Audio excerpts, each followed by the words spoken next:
Welcome back. The next story is about the geese problem at Soap Lake. A remote-controlled airplane could soon be used to scare off the birds to help keep the water and beaches clean. Reporter Jeff Chu has the story.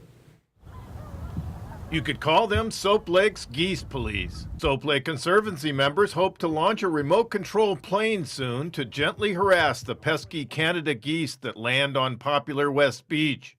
The quality of Soap Lake's mineral water is the Conservancy's big concern. The problem is pollution from goose droppings. Too many geese leave behind too much waste, and the Conservancy also wants to make sure beachgoers don't step in it. Soap Lake City Councilman John Glasgow, who doubles as chairman of the Soap Lake Conservancy, says the geese have to go. Glasgow says the goose droppings are indeed polluting the lake, which in effect fertilizes and could increase blooms of algae. It's one of the significant inputs into the lake, considering how little mineral is probably getting into the lake now, so that probably the number one problem would be nitrogen, which is residual from the breakdown of the sewage from the geese. Then there's the problem that geese leave behind for beachgoers to find. Also, the beaches are fouled by the geese, and it's very unpleasant for people to put a towel down and find stuff stuck to it on the bottom when they get up. So we would prefer the beaches to be clean, and of course there's people that prefer that we would leave the geese alone. So we're kind of caught in the middle of this one.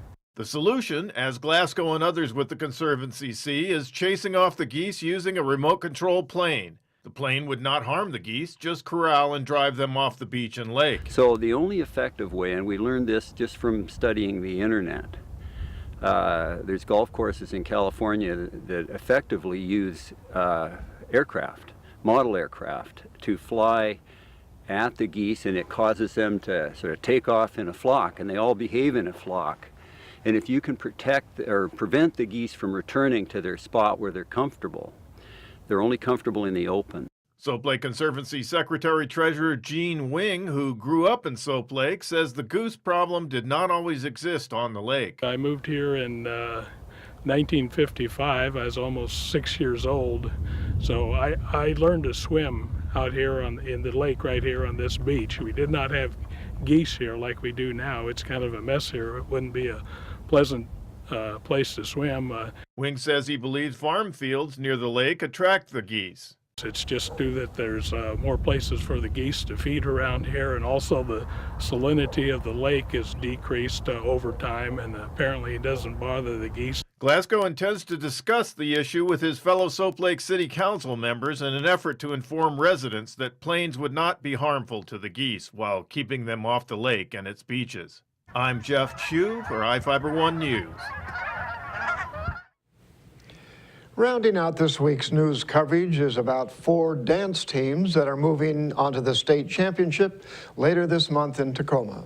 Reporter Devin Higgins has the details. The Ephrata Tigerettes and Moses Lake Mola Hyatts are among 4 Grant County High School dance teams heading to the 2015 WIAA State Dance and Drill Championships at the end of March.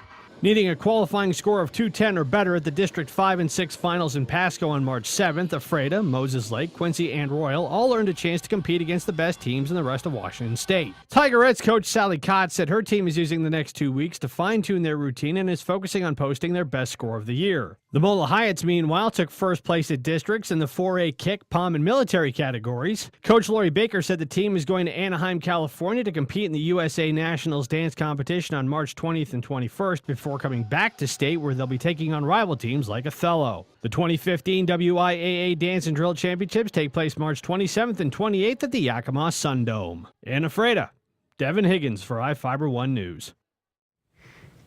And that wraps up our weekend edition. iFIBER 1 News will be back on Monday at 5 p.m. with the latest news from around the Columbia Basin. Thank you for watching.